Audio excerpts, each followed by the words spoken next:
Assalamu alaikum badin jube lal anen la moy lal mbal konton na al tolla nal konton la anal bebe dunya dawoda telem Black Queen from Sahel Network TV komin kaka nyamin dorong every day from Monday to Friday ko programme min na fali nang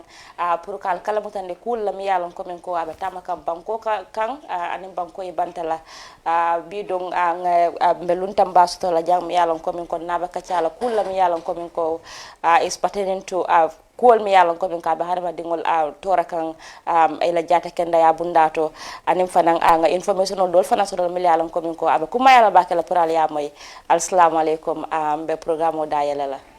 assalamu alaikum wa rahmatullahi ta'ala barakatuhu gannaaw bi ñu sante yalla julit sayyidina Muhammad di wax jërëjëfé Cheikh Ibrahim Niass radiyallahu ta'ala nu di sant suñu ñaari wayjur di ñaanal ñi nga xamantene ñoy way jitu yalla oyfal suuf ci seen kaw di ñaanal ñi tëdd ci hôpital yalla fëgg ci seen bopp di ñaanal ñi nga xamantene ni ñom la ciabi fété ginaaw di ñaanal njabot bi waye tamit di nuyu ñi nga xamantene ñom la bokal plateau bi di nuyu ñi nga xamantene tamit ñom ñoo nekk ci machine bi budul won ak ñom rek mbiri dina ñaaw waye nak ñu ngi nuyu ñi nga xamantene tamit ñom ñoo bay seen ité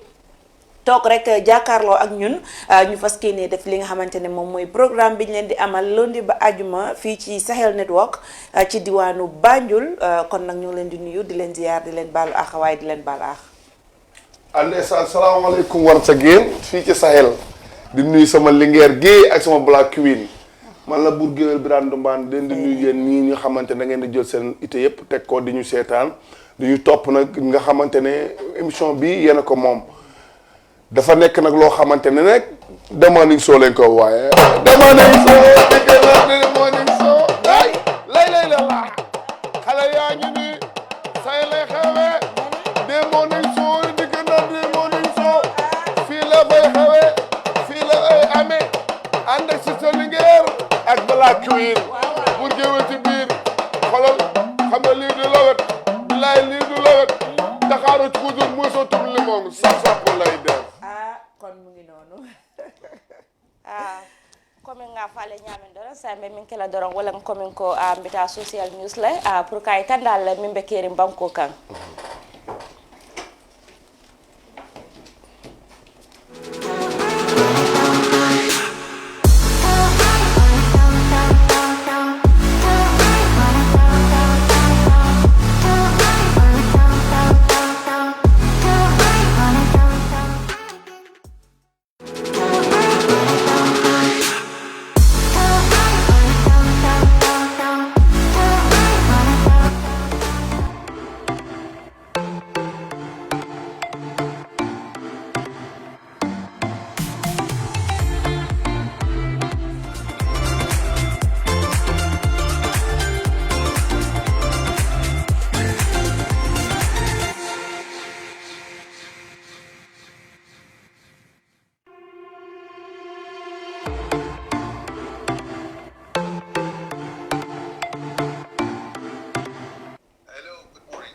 Good morning. How are you? I'm fine, thank you. How are you? I'm all right. This is Black Queen from Sahel Network TV. Yes. I have few questions to ask you about the AFCON. I'm ready to listen to you. Okay, thank you so much. How was the AFCON competition like for you? Yeah, it was something we were looking forward to. It was naturally fantastic that we could qualify. No one expected this tough group with Gabon, Congo, and Angola to win the group. Going to AFCON was an amazing experience. I mean, we had preparation in Qatar, which was well organized, but we had some bad luck with the COVID cases. People who brought from Europe, other people from Gambia. Okay. But when AFCON started, we were ready, and we were saved from a lot of COVID cases, and the atmosphere in the team was good. Everything was decent organized, and winning our first match in history against Mauritania was one of the most special moments. The celebration afterwards in the dressing room, the hotel, and actually also what we heard in Gambia was amazing. And I think from then on, the fairy tale went long. Okay. We were only naturally on the end disappointed that we lost against a strong Cameroon. On the end, I think we can look back to a fantastic AFCON where we ended sixth. Okay. All 24 countries. So I think it was a great performance and a great experience. Wow, that's amazing. What were some of your learning points? Excuse me? What were some of your learning points? Oh yeah, we could have learned a lot out of it. Organizational, we can make some steps also to the difficulties we saw in the hotels, in the kitchen. Everyone know about the food poisoning and sometimes not the best hotels. And the federation was not to blame for that. It was the organization who gave us these hotels. And but maybe we can try to prepare ourselves and maybe get alternatives. But that's something we didn't know naturally in advance. Okay. And on the pitch, we always analyze how we played. I think the results were good against Cameroon. In the last match, we could have considered maybe a different style, but maybe we could have lost 5-6-0 against that Cameroon that day. Okay. So, but yeah, we always learn on it, both in the organization and in the technical things on the pitch. But in general, I think as a debutant, as the lowest ranked team, ending 6th in the tournament, 3 games won, one draw, and only 1 game lost against a strong host. We had not really the advantage also on the referee in that game. So I think we learned a lot of positive things, and from the negative things we can only become stronger in the future. Thank you so much. And the last question I have for you is that what message will you like to share with the Gambians at this point? Yeah, I think Gambia is a fantastic country, and the support we got from the Gambians in Cameroon, but also from the Gambians at home and all over the world was amazing. I can tell all Gambians, the whole world knows where Gambia is and which country Gambia is right now. I got messages from people in Lebanon, in Trinidad and Tobago, in Malaysia, in Faroe Islands, in Finland, all over the world. People were watching our games. Even in Belgium, they were daily in the news. Gambians in Belgium got interviewed on the news. There were street viewings even in my town. Gambia deserved to be proud about being Gambian and being Gambia. It's a fantastic, beautiful country, and we hope that with our football we brought the people closer together. In the past, Gambians had to look to the big neighbor Senegal, and actually Senegal is a few years ahead and became champion. But now Gambia is there on the highest level. We have so much talent, also young players coming up in the future. People in the local clubs do a great job. Local coaches do a great job, and federation works very hard. And I think we can dream about Gambia to be a respected football country also in the future. And that's something where all Gambians, we all can be very proud of. And I'm so honored that I'm part of this Gambian team. And I feel naturally also a real Gambian now after so many years. And the celebrations we had together and we saw in the home country, it's amazing. And we have to thank everyone for their support.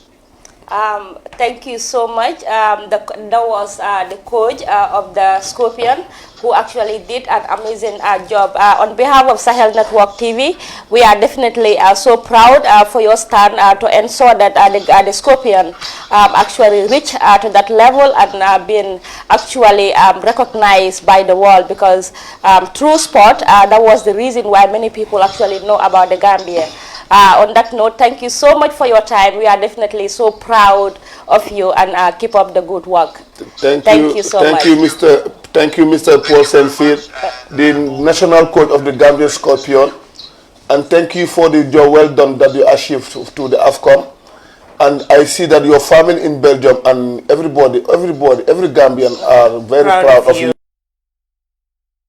Burgewell, the how to call it, a fans of you, a big fan of the Scorpion, a big fan of the Gambia national team and the federation. We thank you all. Thank you. We want to say you so much. thanks to you. Mr. Paul, yow doo da nga gore. Jërëjëf Gambia yow dañ la bëgg.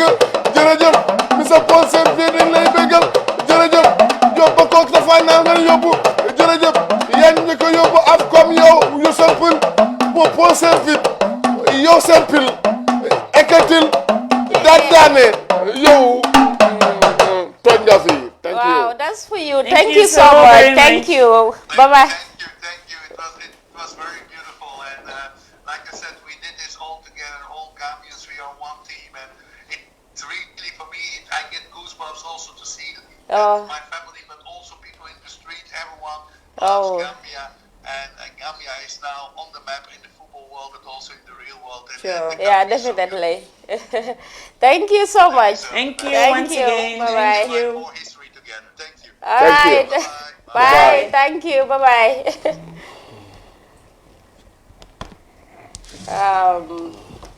That was definitely amazing. Kontano warta bakele and mimbota diamo kan sign dorong wala the Gambia Scorpion ila coach nga ñinen ka question wala la mi yalon ko min ko abe dending afcon la mi yalon ko min ko Scorpion ol tata bari na hana murna na bari ya history la make mi yalon ko min ko over so many years nga Gambia nol mam futa je nga falla no ko min ko be social news la na fela nang then suddenly then call ñin nata nang then we have to communicate with him, which was definitely a very important conversation. And fadang ay information o men di mo la Gambian ol beya mo la sewo warta bakale. dëgg la. kon nag ñoo ko gisandoo wala boog ñoo ko déggandoo ki ñu doon waxal léegi rek di ki nga xamante ne nii moom mooy kooju Gambia bi macha allah mu wax fi wax yu am solo ñu am mbégte ak kontaante ci moom wax dëgg yàlla ndaxte dëgg la Gambian si def nañ seen kéemtalaay kàttan góorgóorlu nañ ba àgg fii ñu àgga nii waaye moom tamit ñu ne feccum liir bu neexee ndey jaatiyee ci mbaga gi kon moom am na ci wàll bu baax a baax bés yàlla def Scorpion yi àgg tey fii nga xamante ne àgg nañ fa doon jongante pour indi li nga xamante ne moom mooy COP bi fii ci Gambia waaye yàlla dogalu ko mais ko ñi nga xamante ne ñoom ñooy sunuy doomu ndey kon nag macha allah ñooñu it ñu ngi leen ay jaajëfal ñu ngi leen ay wax congratulation di wax yenn na leen jikk wax dëgg yàlla ndax boo ne Gambie rek ne Sénégal ñu ngi leen ay ñaanal yàlla COP bi yenn na leen jikk ak jàmm mu ànd ak naataango bu baree bari waaye tamit di ñaanal ñi nga xamante ne ñoom ñooy askani Gambie bu déwee ni incha allahu rabbi yàlla may leen ndam ba coupe bi ñu indi ko fii ci Gambie ñu ne dëkkandoo day wàlle ba ci doxat ya kon nag bu déwee nii fexe leen ba gars yi wàlla leen ngeen indi ko fii waaw ci Gambie noonu la ko olof bi waxee nañ ko déggee mu rafet rek xam nga wax déggin la laaj waaw buñ ko déggee mu rafet rek dina rafet jublu wuñ ci benn wax bu ñaaw waaye liñ ci jublu mooy ñu wàlla leen ngeen indi ko fii ci réewu Gambie di jaajëfal ki nga xamante ne moom mooy coach bi macha allah wax na fi wax yu am solo xam nga tubaab waxam day gaaw te man li ngay gis ni ABC bi taxuma cee fort mu ngi noonu kon noonu la mbir yi demee waaye wax na fi wax yu am solo daal non maa koy faral fàcce maa koy tey man maa ko ne tout man maa jàngee fu ne université bi laa génne nga di maa koy toj ndeysaan Gambian coach national coach bi nga xamante mooy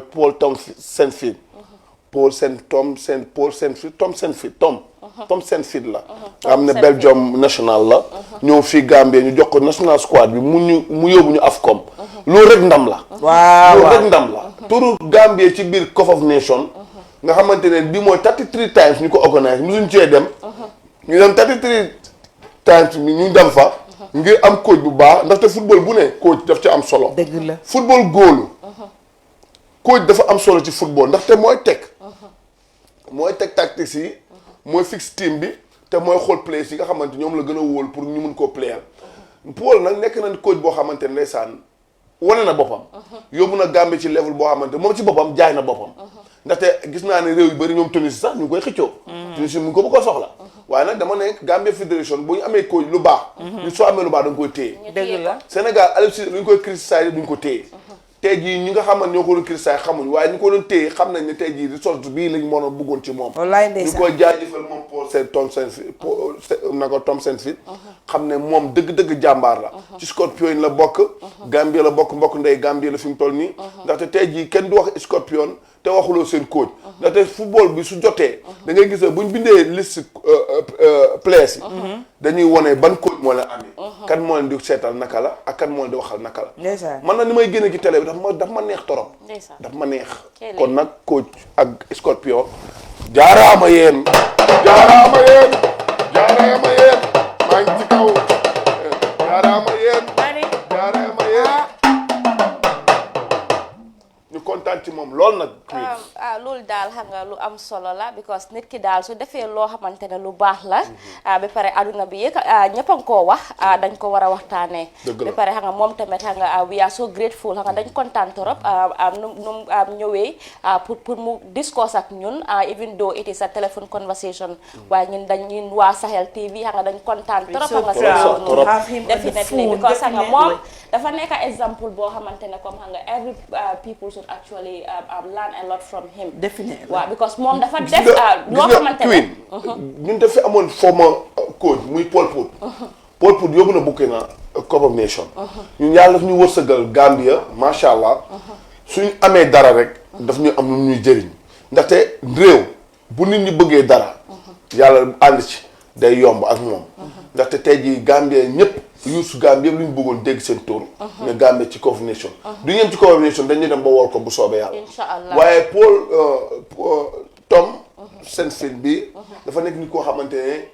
nit ku baax la. dafa bugg a Gambia te def nit ki xam nga bu bëggee réew. ci réew ma la bokk. te réew kii dox ci li ko jëwee kanam. dëgg-dëgg war nañ koo bàyyi xel. moo tax dañ koy gën a ndokkale moom. di ko gën a ndokkale ndaxte mu bu ko nekkoon mu def fiction yoo xamante ne. duñ am ndam ba ko wax na ko ci biir waxam mu ne. fausse game biñ dóor wiin kii Mauritanie rek. loolu rek ndam bu rëy la fausse afcom maaj nga wiin. loolu ndam bu rëy la. waaw ba pare si biir waxam bi tamit am na lu mu wax mu ne moom dafa kontaan trop nga si Gambien si ñoo xamante ne ñu ngi si gannaaw fii nii xam nga di leen support di supporters ñi nga xamante ne ñoom tamit dañ fi jógee ñu dem ba foofu noonu xam nga pour support boy si moom dafa feel na comme xam nga sa Gambien so loolu daal dafa nekk loo xamante ne xam nga it explain a lot about who exactly he is and intention bu mu am for the Gambian football. non Gambie dafa neex a bëgg. ndaxte Gambien ñoo nekk nit ñoo xamante ne ñun dañoo baax. loolu yàllaa ko def. te maam yi la ba tey. kon Paul li mu wax nii li dëggu ci moom la ndaxte tubaab la. li mu gis rek lay wax li mu yëg lay wax. gisoo mu ne ñu buñ tasee Cameroun mën na ñëw dóor 6. mais waaye gérer nañ match bi. tegal nañu ay boo yoo xamante ne dañoo defend match bi. gérer match ba nga xamante ni Cameroun lu ñu bu mu waroon a dóor 6 sax. du ko ñu ko mën a def ndaxte football jom bi. ak tactique bi nga xamante moom la coach bi teg ba gars yi li ñuy togg mënut a ñor kon Paul lu ñuy def rek Tom dañ Tom Saintfiet dañ koy jaajëfal di ko wax gàcc ngaalaa moom ak Scorpion yi ak délégation bi ñu demoon loolu yëpp nag ci fédération nu Gambia football la te loolu yëpp ci njiitu His Excellency président Adama Barrow la nga xamante ne jig na réew mi waaye réew mi tam jig na ko dafa jig réew mi réew boo ko jiitee jig leen dañuy ñaan yaa tamit ni nga xamante ne moom nga jigee réew mi réew mi dellu jig la noonu te li ngi Sénégambia lii Afrique West Africa lépp yal na ci yàlla def jàmm def fu tawfiq comme bi nga xamante ne moo fi ñëw yàlla na round dëkk yëpp insha Allah rabbi yàlla mën na wala sotale bi on sport because aketa kulete mi yalan ko min ka kummayata bakela fonsa kacha woto benye opportunity tala pour que president Adama Barrow tentu pour ka jay Gambia footballer sol be mel yalan ko min ko hamo momenti wala ko min ko pour dunia yeje alama masatalla ye iba talent mi use kan to be seen by the wall alama masata laye mako eje ala nen kila hormoto scopenol fana milalan ko men ko yen doku nyimaka doku senema doku mi yalan ko men ko ay gambenol sewonde ay dunia mol sewonde mi yalan ko men ko gambia banko kanon tella muyti fanan mba fala ko men kala do mi ata bakele saybe min kala dorong wala ko men ko bita break la ni mutaran dorong then we come to social story. Allah baraka bake. Thank you so much, Mr. Thompson, for that call. We definitely appreciate it. Baraka bake. Thank you. 60 aspiring lawyers were on Monday called to the bar after 4 years of extensive academic studies at the University of the Gambia. The call, which is the 10th call to the bar, assembled members of the General Legal Council, families and loved ones.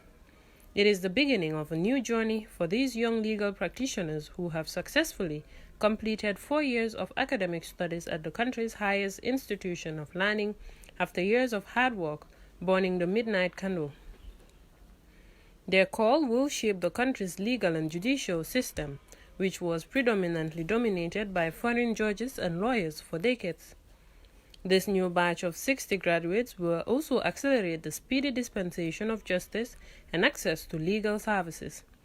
A champion of the legal system and a big advocate for the indigenization of the judiciary, Chief Justice Hassan B. Jallow, who is also the chairperson of the General Legal Council, delivered a powerful message reminding the young graduates about the ethics of the profession.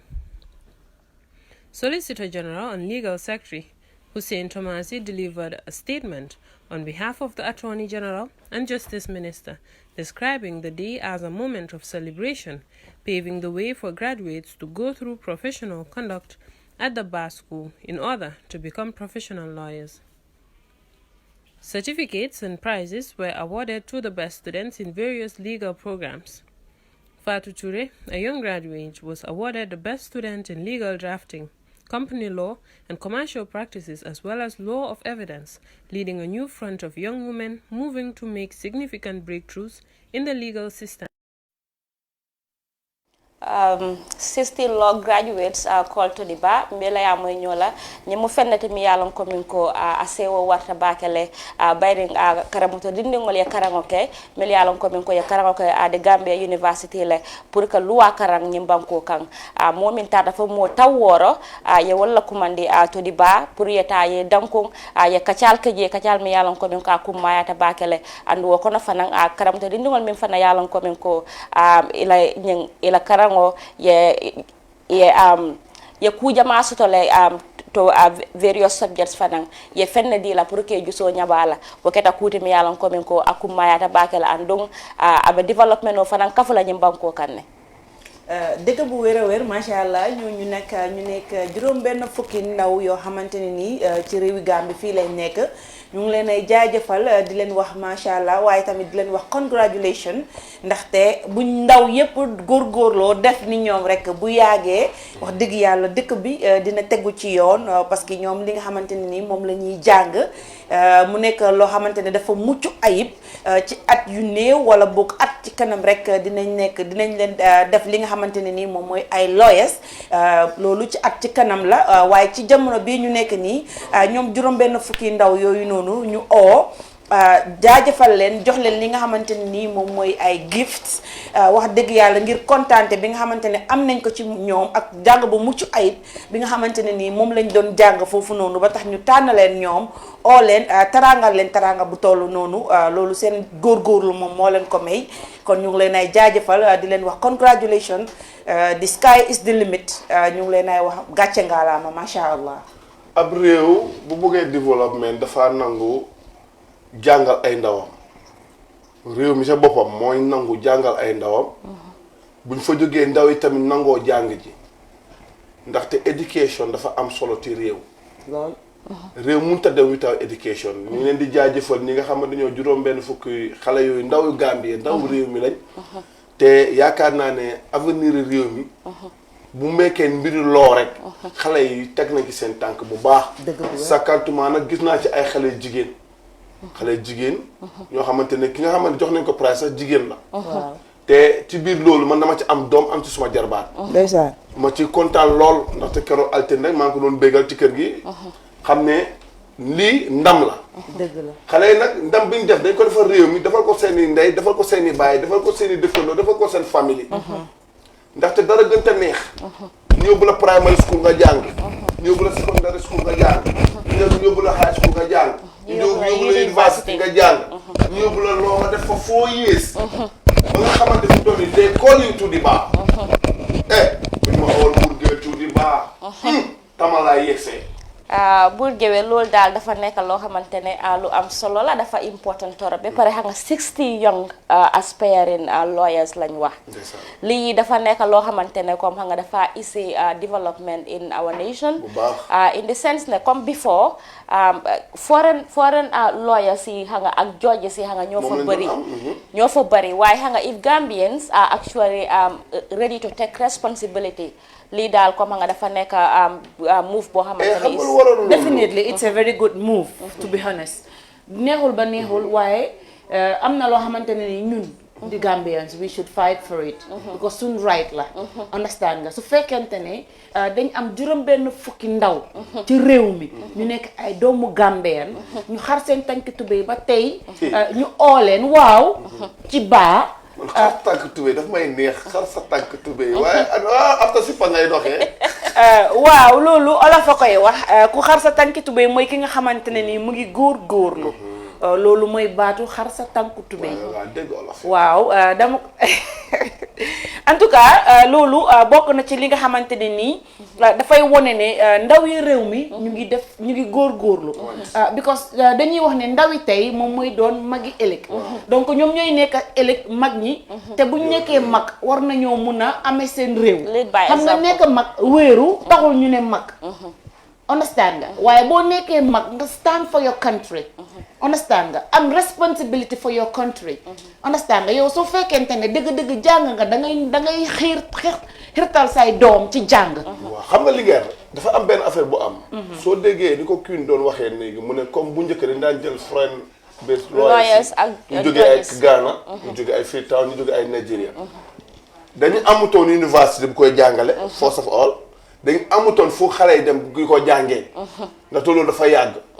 waaye li nga xamante ne during the Second Republic président Jammeh indi na université université boobu ci la xale yu bëri jëm jàng ci loolu dëgg la président Adama Barrow gën koo dooleel ba tey ci lifinam ci la 60 génn kon réew mi comme li fi doon nelaw yeewu na dëgg la am nañ tey ji fu xale yi dem jàngi lépp loo xamante ne bugg nañ koo jàng du science du leneen ne jéggaani wuñ ko te buñ leen mayee chance bi tamit buñ jéggaanee dañu indi ndam ndaxte éducation ci réew dafa baax te higher education dafa am solo ndaxte dañ nekk ci système boo xamante ne technologie dafa jël face tey jii boo jàngul am na buntu yoo xamante ne dégg naa yor am na buntu yoo xamante boo ñëwee ne please open duñu ubbeeku boo xamul please open da ngay taxaw buntu ubbeeku mbëkk la nga daan am na buntu yi naan feer ubbeeku da ngay step on dañ lay bind ci suuf step on nga teg sa tànk waaye bu nekkee man mii xamul gisuma step on xaw ma du ma mos a teg foofu sama tànk buntu bu ubbeeku damay taxaw di xaar ko dëgg yàlla moo tax jàng am solo te Gambie nag definitely gàcce ngaa la am xale yu jigéen ñi ak xale yu góor yi nga xamante dañoo nangoo léegi jàng bu réew mi ëllëg la ndaxte tey jii boo ko seetloo ñii génn yëpp buñ naree taw ci baa bi war a taxaw ci biir réew bi rek kon dootoo jéggaane looya wax dëgg yàlla bu jewere mi lu la jaaxal ñu lijjanti ko ci réew mi aku mayata bakela ñin dala amu fennete mi yalan ko min ko ñon tangola mate andonga a important bakela pour banko ya soto woto student on mi yalan ko min ko tol la sita sangi nane pour que karango ka jube tol bela contribution o keno la nyaade towards nation building because niaje loyal fanan role is very important in society because presently niaje fang you have so many court cases mi yalan ko min ko beje but when we have so many lawyers mi yalan ko min ko itol is a responsibility di no la for them to handle some of those cases that will be definitely so important so woto atol la graduation no amu sewo kulti Gambia no le amu sewo kulati nyim banko kan woto mba farale ko min ko congratulation and nga lati jol mel fana yalan ko min ko yela time ta pour kal karande alama man satalla ya kayro keye ado fana lafta fana pour que banko sambada men dorong alama ya futa je alla parents sol fana mil yalan ko min ko lotal ko ma pour kal support kal je ko min ko ale futa to make your dreams to come true alama man satalla ye men dal ñaato ala de kila promoto wala mon tala te li nga ci xamul sax Linguère ak Black Queen ay xale yu ndaw ay xale yu ndaw la suñuy doom suñuy jarbaat xale yu ndaw te billaahi wallaahi xale yu ndaw la dañ leen di ñaanal yal na leen yàlla def mag amiin waaye lafal leen cat yal na leen yàlla lafal cat yal na leen cat siixlu fi ngeen di xool seen bët yal na ngeen fa yegg ak jàmm ànd ak dal fi ngeen bëgg a yóbbu réew mi tamit ci jàmm ci xam-xam ci liggéey yu baax yal na leen ci yàlla taxaw taxaw si seen njaboot yi te nag li ngeen doon bu mu leen tax mu ngeen fàtte ki ngeen doon ndaxte tey jii mun nañ leen ne yow kat tey graduate nga looya nga bugg a foog ne yaa ëpp say kilifa dëgg la advice ma leen jox mooy seen i ndey seen i baay seen i nijaay seen i mag jox leen cër yooyu respecté leen xam nañ nag si ngeen terlu ndaxte ku jàng bañ naan la lii nga docteur nga looya nga wala nangam nga loolu éducation na koy joxe kon nag éducation boobu soo ngeen gisee ngeen dem ba fu level boobu respect bi nekk seen jëmm la ak li nga xamante ne mooy jom bi ak gëm seen bopp waaye nag góorgóorlu loolu moo tax sax the chairperson of the General Legal Council muy Hassan B Jallow wax na ko si statement am bi mu ne xam nga nag gars yi comme xam nga bu gars yi faate the ethic of profession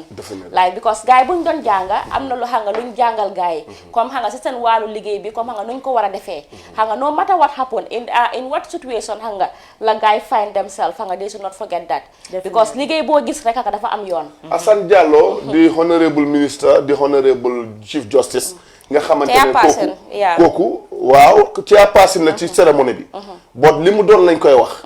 ndaxte kooku mu ngi dëkk Bansang. ci nga xamante Thierno Alaaji Boubacar Diallo.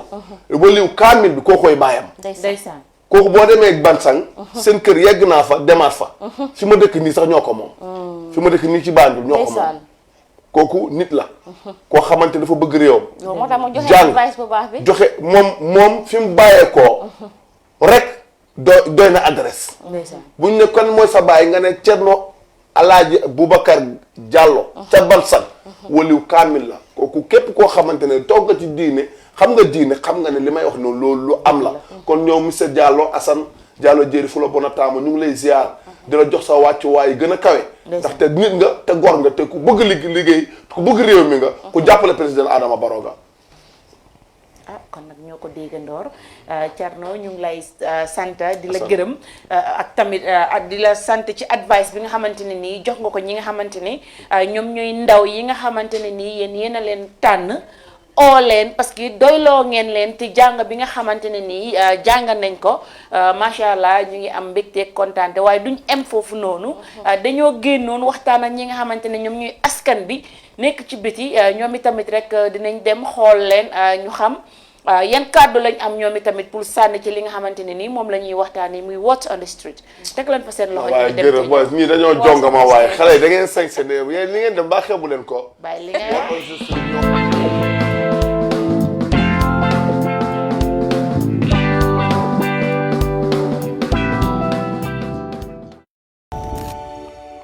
And where there's competition, there will be more improvement. The main point is that if there's competition, each and everybody will be afraid to take such kind of corruption because it will be difficult to dodge a lot of people. When there are two people working in an association, it's difficult to hide from the one another. But if there are 10, 15, 20 people all in the same office, it's very difficult for you to dodge everybody and succeed. So from my point of view, that's a great improvement in the judiciary system.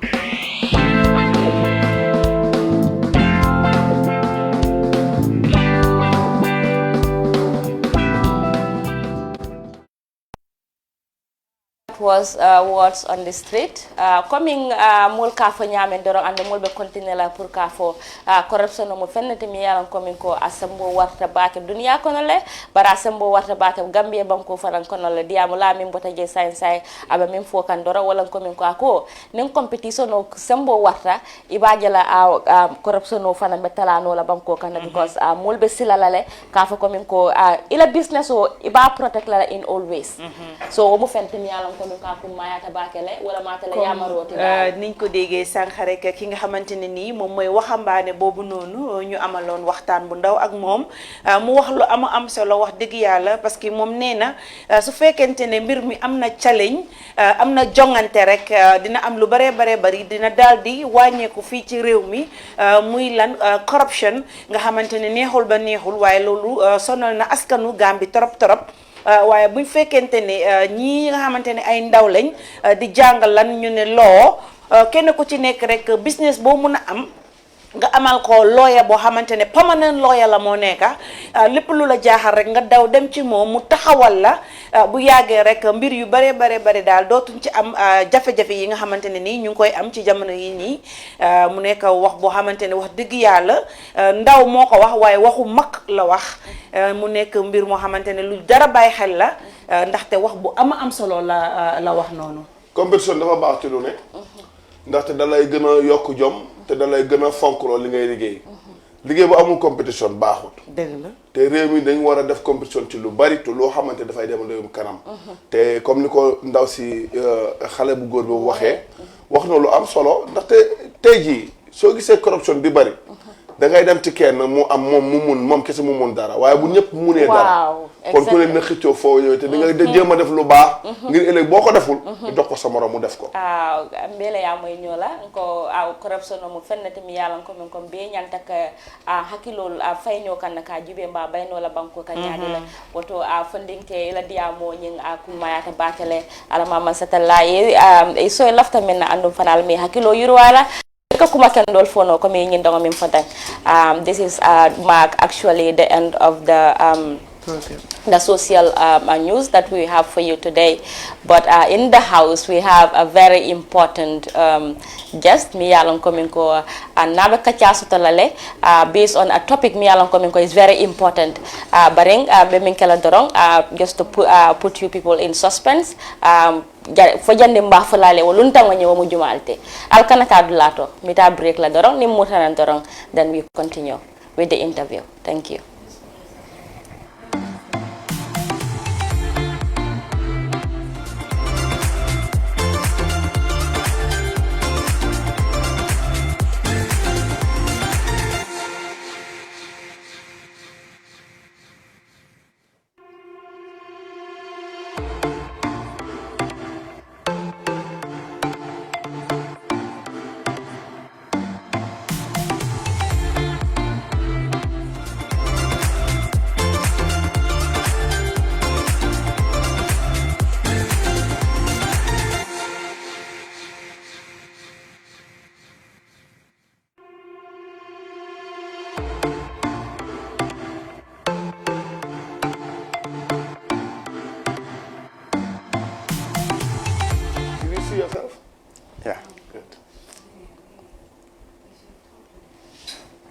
There was a press release from Food Safety and Quality Authority of the Gambia. It reads, reference to export of food products to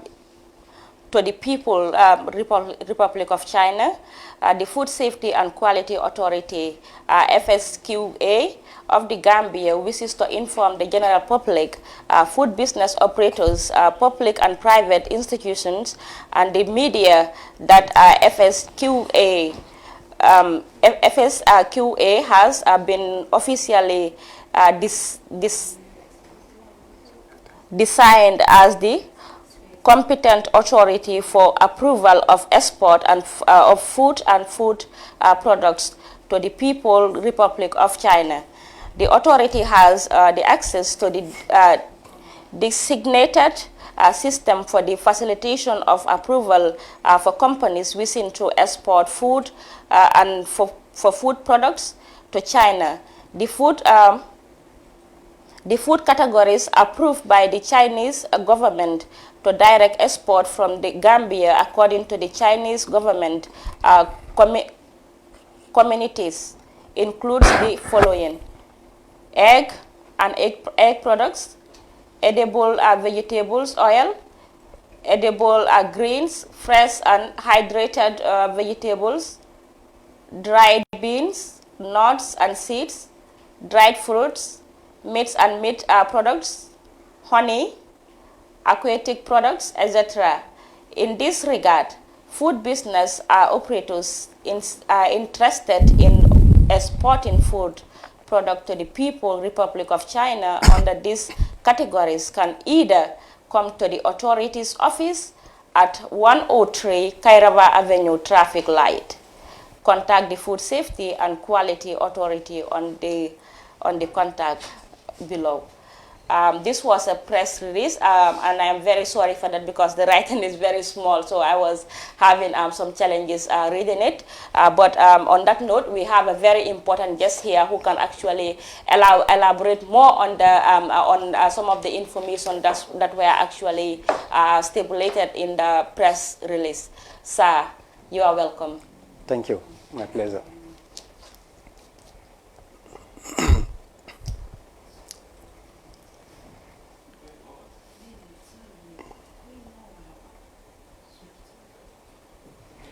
We will go for a short break. When we come back, we just continue with the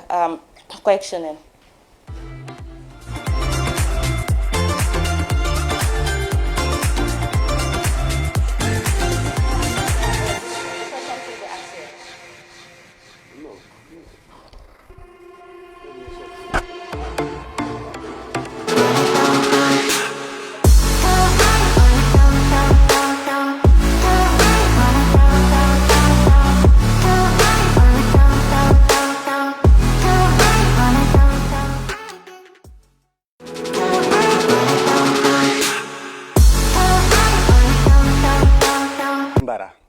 Okay. Good morning, sir. Can you please tell us your name? My name is Musa Jimbara. Musa Jimbara. Yes. Okay. How did the whole process started and what led to it? What does it mean for business operators? Okay. First, with your permission, I would like to just give a brief history of the authority. Okay. Now, the authority is the competent body. When I say the authority, I mean the Food Safety and Quality Authority. So it is the competent body in this country that is mandated to control food and feed. Many people stop it at food, but we don't only control food. When we also control feed. Feed means something that animals eat. So the food will come to humans. And then the authority has a structure. Maybe this structure will not be important here. So we control, our main objective is just simple. It's just to contribute to consumer health and safety. Okay, wokum mayata bakele barimbe lafla minna dora wala ko the conversation no nying nin sa fono manika kan wala isaje mol min be banta nyingi sa faham no mol be men discuss kan wobe kum mayala bakele sa yenyi min fo angale kan wala dora ani sa murno dora ya fani manika kan wala then we continue the conversation from there. Basije. Okay. Mbadi la moy lal mbadi njibe lal mbal be konton na altonal konton la albadi malo Musa Jimbara mbota bundal to kafumi Food Safety and Quality Authority. Wolo man ka kawnto wolo man sakundala bunda mi yalon ko wolle marta domorol la anen dafe mon la domorol nyim banko kanja. So intella load la kawmu muntu doron wolon ko kaje ko hadama dingol e be femfenen domola nyim banko kanja ay ko ayke ku kendoti ndafa dafe ngol bari dafe ngol fangol be mun domola anta kendalal kato ne food angay kafumi food chain wolon ko domoro coming ala sakulo ka nyamen ning dafengol be fondo mo mi yalon ko e man kenda ya ibina am hunante kan so ko control wo mu hadama dingol le nafati wala kino fanan ketaje so ni ajibe don wala mun na bundati alla bunda albedo ko minna akuma yata bakele especially hadama dingol le taranya anin dafengol mi alan ko because hadama dingol ko domoro ka nyamen dafengol fanan ko domoro ko wala nyam woto wol be fon ferandi domala akuma yata bakele pour kisi rogo e kala ko wala bake sai atol nyim comme press release min finte talanteng pour ka itandi mon la comme ko nyanta ka ko wol min ke ani mangen na pour ka ko wol min ke ka en so comme ko domoro le quality soto anyanta pour ka soto nyama atol yamira atol bo ken wala nyaadile. How will you people go about that? Okay. Nta fola mba kela no nyaadile bari mba fola mba ke kan nyaadile bari meta kan fo ka pare nyajibe luwal lebe laring anin fana satto lebe laring okay guideline ol bijele standards ol bijele regulation ol bije mul yalon ko wolle ka do ko commune do ko katamani wolle la kato nil luwal tije ite do ko kela no kato ite sembe la so lebe fon semen la damen sain nka munke wolon business wol mulbe be nyim banko kan jannim fa nying agreement nominala o nying komi nying kambe nominala kato protocol man ka kan wolon komi kambe jannim kambe nyim binala nka munke do wolon ko fi bunda mulbe be banko kan jam ngebe kele komi into categories wolon komi bundalti sain mul ya lon ko wolon komi nyim bunda balti wolle ka export ke bake wol nkate la bunda to komi nkata kisi rola ka jibe fo luwa ya landi nyamin fo be la do ko tamandi kan ning silola nko kisan kono sinya kile nga fa full odek nga fa wala nyam so nin tata je ko le biye mulalon ko nka wolle jibe adabe wol kono nka prerequisite sol jibe le monon prerequisite wolon inanta mun so mulon commencer ma komi mulon follow ko woldi adabol kono hasat plan bo kono le adabo kono ila traceability and recall plan o bo kono adabo kono vector control plan adabo kono cleaning schedule mu yalon ka antakarla up to date anga katni up to date say nimba fula vector control vector be kala munti wolon doron ko komi mul buko nyinol ani nyin dafen ndingol mi yan ko katara lalto ifa na balole ke sije bari se keno sababu te pour ka sa woni molla wala domorola so won nanta control lale and then plano nyin molbe banko nda mulyan ko le ka control so bunda inanta ko wosotole wo kola kudol fam bije mulyan ko ke jibe kabo doku lalla jata kende ato doku lalla pare nyalto e ka doko ke nyamin e ka doko ke dinkiral multo dinkiral be nyaadile bumbalol dumol ka wolbe jibe le ani masingol fango be nyaadile masin ka doko ke nyaadile wo kola nim pareta e sa wasang e mari nan ta register la coming e anta ke la business o e anta ka lansino so dalal registration musinya kelinati na ba nyama jani business o yele la e anta register bari komi ngalon ne doron ko jam business jama bi jamol kasi do business o ele fango e baka register sa en kati no man ka fu pour na ne register ni register ta sawo sang e antanala pour lansino ta bara lansino mbuka di la fondinga nying inspection ok komi nying kisi ro ning kisi ro atandi ko ite de sarfol mullata yebe sotole den mbatandi la ko nyinde ate sarto be sotole lansino diala e be lansino diala mo mbatandi la ko ise business on sambanole sanje kilin kono baro business sanje kilin kono ne banko luwati nya luwa mo be nyati nya lansino be tale bulle andu luwa e mum fo ma wala be kelen sa ke kole nyama say ngana nan to di press release protocol natale ay nyindo ko tara abije comme ndorom press release ni comme ana fa munti doro wolon ka tandi molla ko sign food safety quality authority wala be sila Gambia mansakunda comme mansakunda yo sembodi wala pour ka approval ke dobro mul bital hanna tara manke nyin agreement noti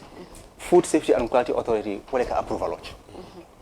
la fa comme moleje faham baki bari niaje nyin natana katu foloto Gambia ni China man e ma relationship no comme e ma soro no atinyata le no abije no atinyata no ada muru na ko tangi sa because of Gambia business manual wala Gambia business kafomol e buka kiro kino kabo Gambia ka China directly e ka moneke no ni la business o comme ni la bawaso to jam e ka Senegal le yaki wala yaki Vietnam wala Bangudolto ay nata ni ajibe wobe abe kulule nyinin kala and then business o afomandia bari business manu business la ala ngani mo wala profitos ay profit soto e ko nafa kelim bije wolon ko niamo ibe la bakaso bon la jang ka samba Senegal ka kini Senegal ka ni ba bon de jang ka Senegal bo jolal bo mo kilenat ka bon Senegal fana bitay bo jolal ba say sa bonno janne yaki directly to China ay sonia fena ay da hafena anim fanan ay kasaro tala businessman waka bari o maken telallo kan loranti telallo kan mundi wolon kaji ko fenfeni be bola banko kan kata band abeti atale anil luwal tata katu nani luwal manta to mado bi jabe finti kan banko kan Gambia dabe dunia ka folle kono abolo kono codex Gambia daba kono China fa daba kono sai andum nyin dunia comme nyin dunia ka fol yel sato le nandani luwal momo nyang ko tinya so ka foko domro bokele banko kan na hajiti je hani ila hajo bijel katum abe finti kanne killing nimman na doko ka nyama me banko to tinyala o mukil net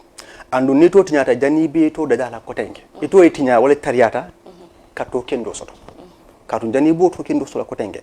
ase keno wo generation atal la generation atal bebe falale generation dum le botla no o mukil net fula nin domo tata afinta banko ka tata banta ase keno o dum kilon wala be mona en banko kanjam mbe misalo dilela ninga tiyo bondi jang wala comme don tiyo ninga tiyo bondi jang nga tiyo sambata ta China niyo tiyo da tuloti ina ta tulo mun di Gambia na ta wafi nin tiyo mam betela o tiyo mun tata ka tuloti o tulti nyari ngol be mon na Gambia hana mon ko fon Gambia dingol ni banko di ko ton le besirin China so amun tel kan nyantolete kaje ko momonding banko amuy ka nyantolti ko ila banko dingol be mundo mala e be fenfeni fam bon la kadi anda be ala nyine mu abe ko press release nying ay information of mi yalan ko ka kuma ya bakala andung ibata pour ko wala fokan comme ko nying atola ludu la momente wala pour ka make so comme ko domoro min babala nyim banko kan abita bantala banko kan mi yalan ko ka be comme banko min be comme China pour ka kisi wala kala wala ka jube fo nyinga bete yata da pra finti jang kodi but antala nginen karo momente ko tanke wala comme ko fir lal mi yalan ko men koy ka fir fengol wa fi jam fanan fo atol la doku de la nyeng alma wol jabang because jama beje ni la hygiene jube da satale anum fanan nyem mol ka wa firo kala anyhow ya explain la dia mo fanan ko le ko ika nyeng fenko di mol la ko men li tata ika lansino di mol la pour ya firol ke ya gel first till now atol bo do ko nyen ke kan ba wala ka fintele pour kata mol jube nyeng milka wafiro ka foy sanayata la bang fo wal nyanda ka wafiro kala first bo ke kan ba ela nyinen karo kumata baage to nalo ngalon ne ko mbota kala mako mo jama man bo bunda fan kala ma kato bunda nyin a man wo be me ko me ninka ma metal dama ni bare ninka ma me ko me ninga ni bunda dol ko taki amma wo be me bare ko min kanere nyinen karo do ha me do ko ke kane bare ko min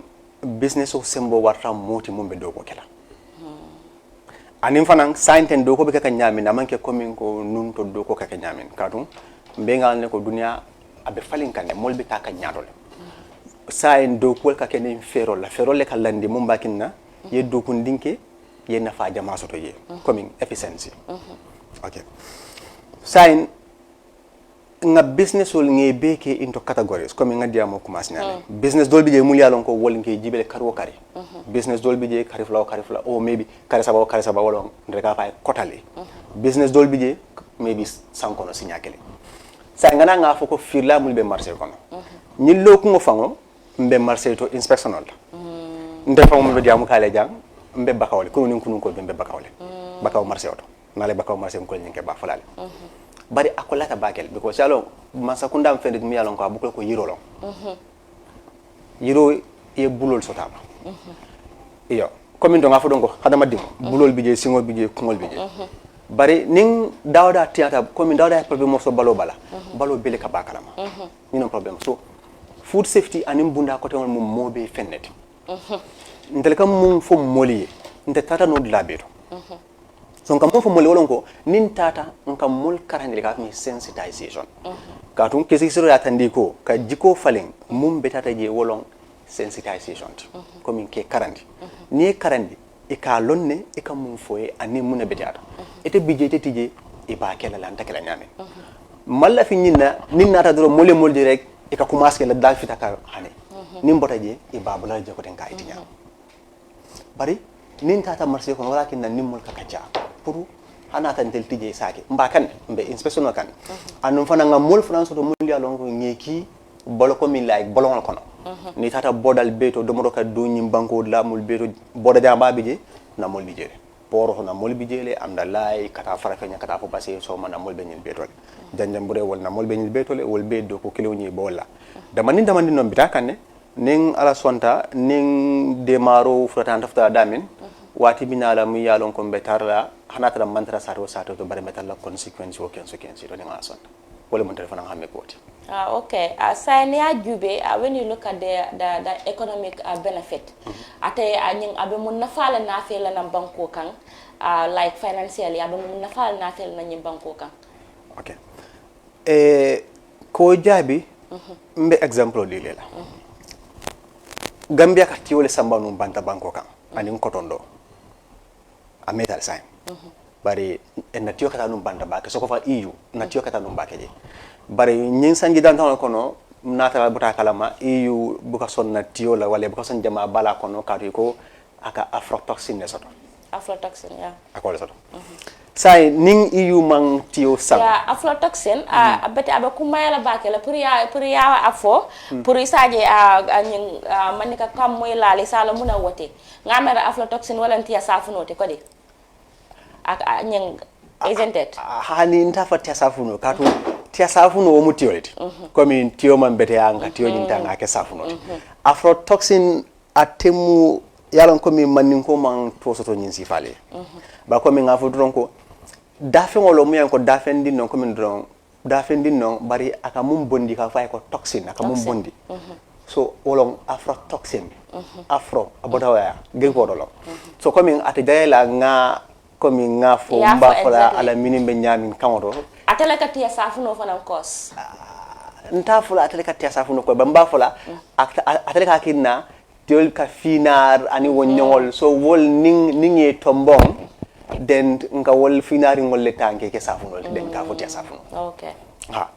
so say ngana muruna comme abina famu sala bakoy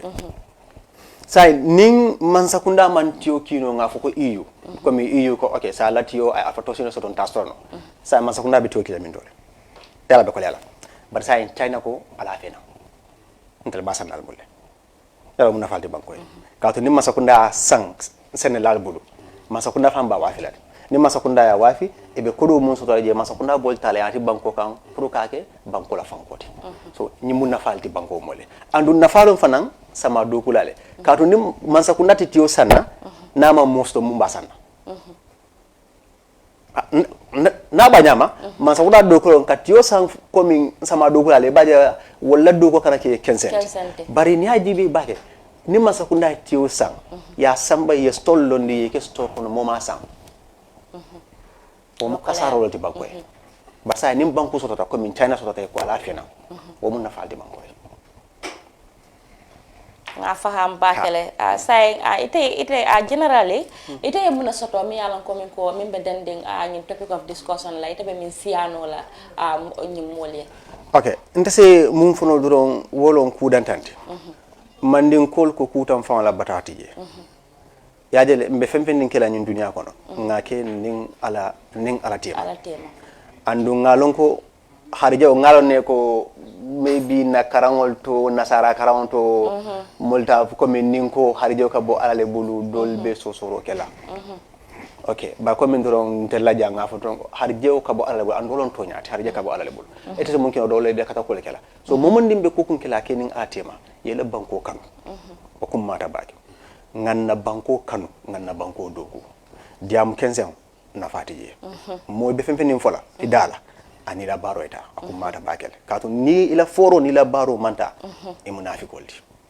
so ntenga ma akumata bakele molle la banko kanu be femfenin kela alon ko kufula bol sotola abe banko torala wallahi banko nafa woto be femfenin kela ay ke kuti mi alon ko abe banko nafa la akana ke kuti mi alon ko ite alon ko ni nga nyinka banko torala bare ite kunkilin nafa yo jibe e banko batoro kono woto banko sambalano ila jabiro seneyata bakele mba fole ko min ka baraka bari ndam maman tara jam fanan nga linguer be janne anen burgewel because me to ko min discuss kan ko mayata bakele anen ya fa nyamen ko we all have a role to play to change the story saying itol fanan be a contribution also to lale either for them to comment or your question also they be nginen kala menna science flow ditol fanan dani binala enen so ko maklim funo dani binala wato wade ndala rediol don kanyum fu mole ninko mole ko mobe bulo bidele comme en domba flo ko sene kunko mobe la sene kunko lon domoroti food safety sai ninte be do ko la food safety nga foko domoro mun ka wafi marché ko ne mambete bari kon na hajiti je bari nte mbafal na musoy ko kana nyin san ka to ngaaje la mambete ya nte dun kata karam bolto ndin kata fe Allah aka fe damin nte tarla je aka si karam bu munto aka si tableau mun kan nte tarla je ani mun ka si nyobal ay tarla je ni nga kuriyake aketa sasati ndingo be sasata damin malo nga kuriya mun ke doya sang waya taba so ko adungo ya domo na kira sasati mun ka sawu o dingo ni ndinga si karam mun kilin tableau kire aben dingo sawun la ndingo ni wo sasati na so ko aben dafa sawun la wala tin ko mo be ko mbele ya moy ñola ndeysaan Moussa Dioumara wa yow borom baax nga ndaxte Moussa macha allah xam-xam bi rafet na trop te ndaw nga te bëgg nga sa réew liggéey réew mi ñor la lool nga nekk ci nag foo xamante ne fu am solo ci réew mi la ndaxte tey ji li ñuy lekk ñi koy saytu ndax baax na am baaxul ñoon du am solo ci réew ndaxte bu ngeen di bàyyee ñu lekk yu expire yi lekk yu poisonous food lekk loo xamante ne kenn saytu ko bu yàggee l'hôpital dina bëri gan te problème dina bëri waaye alhamdulilah rabbil alamin bi nga xamante ne tey jii government bi jël nañ leen jox leen liggéey bu métti ma xam yaa ngi ko wax sa biir wax nga ne ñi semaine bi yëpp yaa ngi woon bakkaw te nit ñi ci marché yi leen di advice ne bu leen gis ñoom Moussa officers yi nga xam ne réew mi ñooy ndaw réew ngeen gis leen na ñu ngee ñëw rek ngeen daw di clean waaye na doon jikko lu ñu naan attitudinal change na doon jikko ci yéen ngeen tàmm def lu rafet def lu set def lu baax jox nit lu baax Moussa ñu ngi lay jaajëfal man daal xam nga lu ma jaaxal ndax ñun dinañ mën a jëlee fii ay lekk di ko yóbbu China te ñun xam naa fii nag mooy ban façon ñu lekk daal lañ war a jëlee fii di ko yóbbu ay China loolu dama jaaxal parce que xam naa ne fii moom li nga wax ne gerte tiyo ani ma dégg ñu naan ani 6 kilos te foog naa ne China ñooñu ëpp ay ganaar foog naa ne wala ëpp ci gerte waaw gën ñoo mën a béy laajte nga question bu am importance ok léegi bo comme ñaajibe comme sur waman sene ba bari ya faham la min fa ko ha nga faham ha nga mo ba comme afo problème sa comme atela nyin karo mundi wolon ko muyati jaha wolon domoro jumalle bala jankata ka to ñaajibe bi China mum marché baldi dunia kono comme nimbe to nga fo don ko China fana bi super power the meeting both economically and yejibe in any direction sa ñaajibe Gambia bi natural bota kalama fis mirol be Gambia jam comme sanya wol kata mu yalon ko mol kata e ka nyel wafima e ka tulo bondi nyenyin kono ne tulo bondi tulo nyin ka wafile anim fana ne tulo bondi nye kono nye subo nyin fana ka juru